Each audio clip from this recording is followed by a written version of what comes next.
Hello and welcome to today's lesson. My name is Carly and I will be your teacher for today. I'd just like for you to raise your hand if you can hear me. Okay, Francisco, if you could introduce yourself to the class, please. Francisco, tell us where you are from and also what work you do, Francisco. Okay, thank you, Francisco, and welcome to today's lesson. Sahar, if you could please introduce yourself to the class. Okay, thank you, Sahar, and welcome to today's lesson. Okay, now we still have Alexander and Tertius. So, Alexander and Tertius, if you can hear me, please just raise your hand. Okay, Alexander, if you could introduce yourself to the class, please, and tell us where you're from and also what work you do, Alexander. Hello, teacher. Hello, students. My name is Alexander. I'm from Moscow, Russia. I'm 30 years old. I'm a computer programmer. I work in Kaspersky Laboratory. My favorite hobbies are diving and cycling. Thank you. Okay, thank you, Alexander, and welcome to the lesson today. I also scuba dive, so it's nice to hear from another student that they do that as well. Okay, we have Aisalu, Berlin, and Tertius. So Aisalu, Berlin, and Tertius, if you can hear me, please just raise your hand. Okay, Berlin, if you could introduce yourself to the class, please, and tell us where you're from and also what work you do, Berlin. Hello, I am Belén. I'm from Zaragoza, but now I'm living in Barcelona, Spain. I'm 30 years old. I'm a accounts payable manager in a catering company. Thank you. Okay, thank you, Belén, and welcome to today's lesson. Okay, Aisalu, if you could introduce yourself to the class, please, Aisalu. Hello, teacher and classmates. My name is Aisalu. I'm from Russia. I live in Kazan, the capital of Tatarstan. I'm a teacher. I work at school. In my spare time, I like playing sports such as tennis or volleyball and reading books. Thank you. Okay, thank you, Aisalu, and welcome to the lesson today. I see, Andre, your hand is raised, so would you like to introduce yourself to the class, Andre?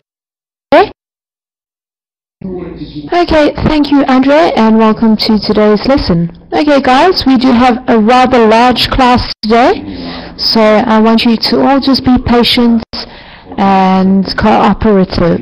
Okay, so let's get started. Today's lesson is going to be on survival guide. Okay, so there are many types of natural disasters. Can you name a natural disaster for me, Alexander?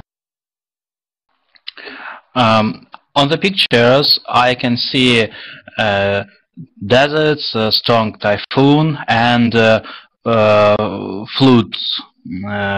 But I know many other, such as earthquake, for example. Thank you. Well done, Alexander. Now I would like to hear from you, Andre. Can you name a few natural disasters for us? Okay, what about you, Aisalu? Can you name a natural disaster for us? Yes, I can add heavy snowfalls, tornadoes, and heat waves. Well done, Alexander, Andre, and Aisalu. I think we've mentioned pretty much all of the natural disasters. So we said typhoon, tsunami, flood, tornado, earthquake, and heat wave. Okay, so well done, guys. Let's move along to the next slide. In a disaster, you need an emergency kit. What are some guidelines for creating an emergency kit? Okay, so Belén, I want you to tell me what would be in an emergency kit. Well, we can see in the pictures bottled water. I don't know how to say that. Survival kit with medicines. And I don't know how to say the third picture. Okay, Berlin, we would say the middle one is a first aid kit and the last one would be a flashlight or a torch, Berlin. Okay, Francisco, can you tell me what would we find in a first aid kit? What do you think would be in a first aid kit, Francisco? Okay, thank you, Francisco. We would say something for the pain would be a painkiller. Okay, Sahar, can you think of anything else that would go in a first aid kit, Sahar? Okay, so also bandages and cotton wool. Okay, thank you, Sahar. Okay, so Andre, can you tell me, Andre, what do you think is the most important thing to have in your first aid kit, Andre? Okay, and Aisalu, what about you? What do you think is the most important thing to have in your emergency kit? Okay, thank you, Aisalu, and I just want to say well done to everyone on that activity. You guys did very, very well. Okay, so which of these words did we use to make guidelines for creating an emergency kit? Make sure, avoid, it's essential to, and under no circumstances. Now I want you to tell me which words suggest that you do something and which words suggest that you do not do something. Okay, so I would like you to categorize the following 4 words for me and put them into columns for me. So either they must go into the do column or either they must go into the do not column. Okay, so Alexander, if you could start for me and if you could do the first word for me, make sure. Does that go into the do column or does it go into the do not column? I think make sure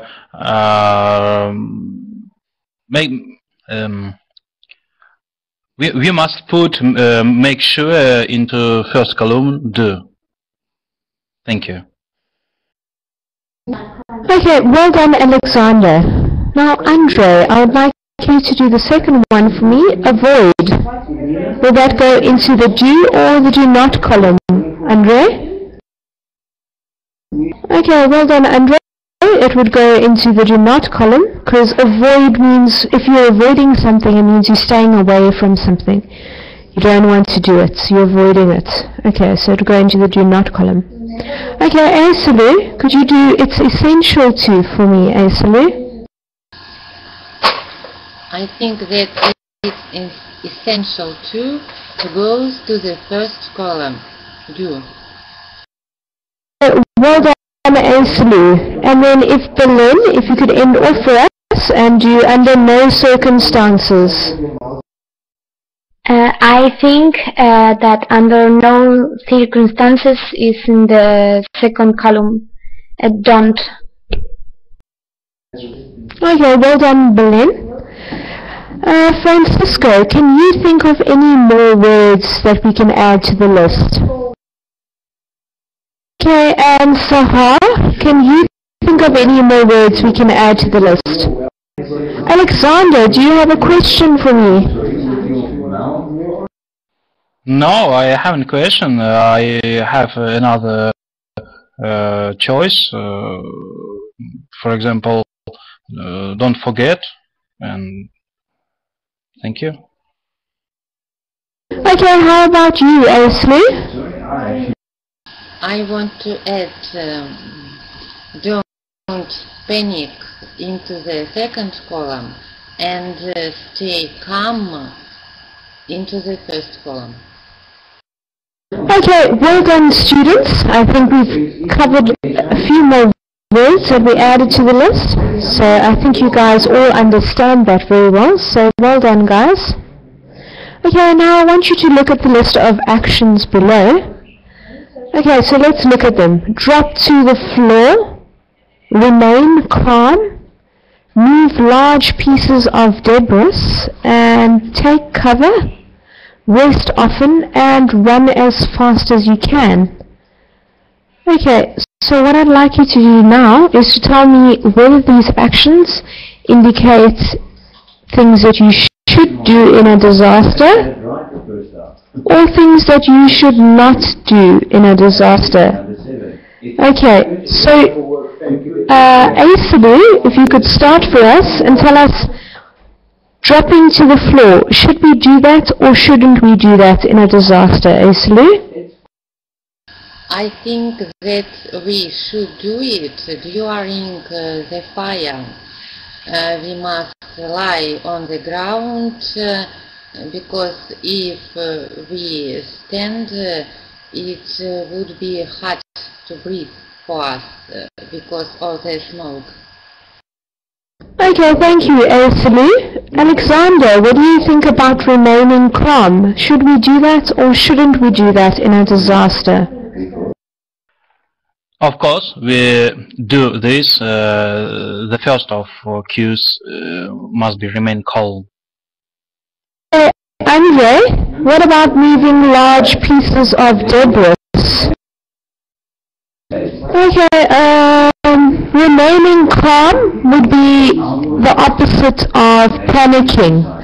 So if we remain calm, we're relaxed, we're not stressing out, we're not freaking out, we're not screaming or shouting, we're just staying calm and keeping everyone in a controlled way. So it's okay. You get that, Andre? Okay. Berlin. Yes, go for it, Andre. Okay, I would agree with you there. If a large piece of debris is in your way, then you would need to move it. If you need to get out of a building and something's standing in your way. But I would put this under a do not do column, because you don't want to move a large piece and it falls on you. It could be dangerous as well. So I'm going to stick with do not. Okay, so Berlin, can you tell me, should we take cover during a natural disaster, Berlin? Yes, I think we must take cover in the disaster. You must stay in calm and stay in your home and take cover. Thank you. Okay, thank you, Berlin. And Francisco, should you rest often in a natural disaster? Yeah, I agree with you, Francisco. I think it does depend, so I'm just going to put one in the middle. Because personally, I would say that that's something you do not do. Because you don't want to rest too often and get caught in a flood or get caught in a tornado or something. So personally, I would say it's something you do not do. But there are times when you do need to rest. If someone's been hurt or been injured, then they do need to rest often because they need to gather their strength. Okay, Sahar, if you could end off for us and tell us, should you run as fast as you can or shouldn't you? Sahar? Okay, Alexander, can you tell me any other actions that we should do in a disaster? Any other guidelines you can give us? Teacher, it's not so easy for me because when I was a few younger, surviving was my hobby, and I tried many situations. I can, for example, when I tried to pass scuba diving exam, one of my instructor tried to turn off my scuba underwater, and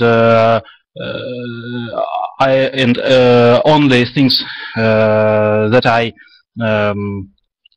may do, trying to find my colleague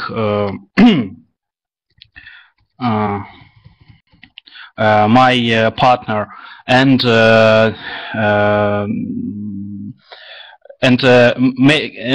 make attention and make his attention for me, and try to catch his alternative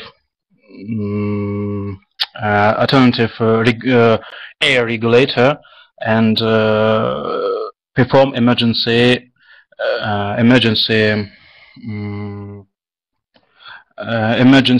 surfacing. Thank you.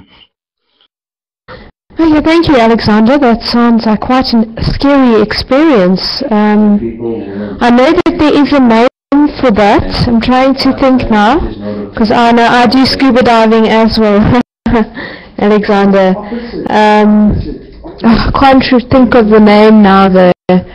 But that is quite a serious issue that can happen. If you go to the surface too quickly, you can actually die from that. It's bad for you. The pressure is too much. Okay, Aisali, would you like to add more actions that we should do in a disaster, Aisali?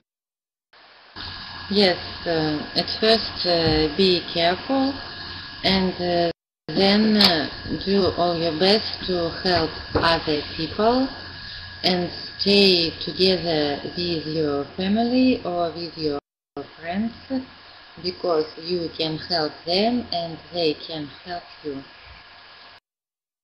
Okay, how about you, Francisco? Okay, yes, it's important to stay informed so you know what's happening and do as you're told. Okay, so let's look at the final task. You and a friend are traveling through a desert during a heat wave. I want you to make a list of survival guidelines for this extreme scenario. Okay, so I'm gonna let everybody have a turn, so not to worry. So let's start off with Alexander. If you could be student A for me, and I want you to be student B. So Alexander, you need to ask Andre what you should do before, during and after a heat wave. And Andre, you must give him some survival guidelines on what to do during a heat wave. Okay, so Alexander, would you like to start for us? Okay, well done, Alexander and Andre. Wow, you guys really handled that well. Andre, I like how you brought up the snake bites and the antidotes that you need for that. Okay, so that was good, guys. Well done. Okay, let's Aisali have a turn. So Aisali, if you could be student A for me, and I want Belen, if you could be student B. Okay, so you guys observed what Alexander and Andre did. It should be easy for you guys. So Aisali, would you like to give it a go? Hello, Belen. I am from Russia, and as you know, we don't have a very high temperature in summer, but this summer I am going to the resort, and I want you to suggest me what should I do during a heat wave. Oh, hello. Well, I think that we have to make sure that we have water enough, and also we have to take a good hat and good boots. And I think that it's important to take a compass. What do you think? Yes, I agree with you.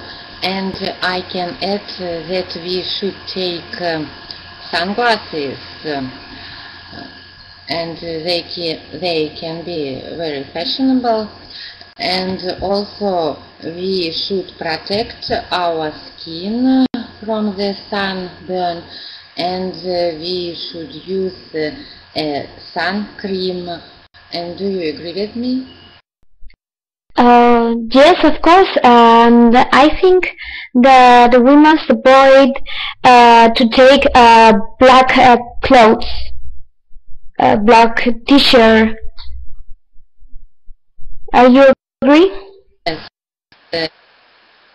Yes, I agree, and I think that we should tell someone where we are going and to have a map of the location. And do you have such map? It's a good idea to take the map, and well, I think we have everything we need. Thank you, and see you in the desert. Well, thank you, and please don't forget to take the first aid kit with you. Goodbye. Okay, thank you very much, Asalu and Belen. Let's just give them all a round of applause. Well done, guys. Okay, let's end off with Francisco and Sahar. So, Francisco, I need you to be student A for me, and Sahar, if you could be student B. And you guys have observed what to do, so it should be easy for you guys. Okay, so Francisco, would you like to give it a go? Okay, well done, Francisco and Sahar. Very well done there. I just want to say that we pronounce the desert, which is this image here, as desert. I know I heard some of you saying dessert, which is a food. So we pronounce it desert. Okay. I just want to ask you, do any of you have any questions for me? Okay, then let's review what we did today. So today we named different types of disasters, and we made guidelines for creating an emergency kit, and we also made some guidelines for surviving a disaster. Okay, so Andre, I want you to tell me if a flood warning has been issued, and I want you to name some survival guidelines for a flood warning. Andre? Okay, so a small boat, and let's think what else could maybe be useful for a flood warning. Maybe a life jacket. That might be important as well. Okay, so Belen, can you tell me what guidelines have you read or heard about in your country? Have there been any natural disasters in your country, Belen? Well, in Spain it's not usual disasters, but maybe 2 years ago was a earthquake in the south of Spain, and I don't know the guidelines. Maybe stay calm and go out the buildings, and or maybe if you are in a big building, you have to go down the table. Okay, so we have reached the end of our lesson, guys. So I just want to say well done. You guys did great. You were fantastic. I really enjoyed our lesson. Really, you guys were brilliant, all of you. I thought that we would have a bit of a problem because it's such a big class today, but no problems at all. You guys handled that amazingly, so couldn't be happier with you guys. So I just want to tell you to keep up the great work. I have posted the slides onto the net for you, so you're welcome to go through them again and maybe go over one or two of the activities that we covered today. Okay, so I just want to say keep up the great work, guys. You were all brilliant, and I hope to see you all again soon. Thank you everyone for joining and participating in today's lesson.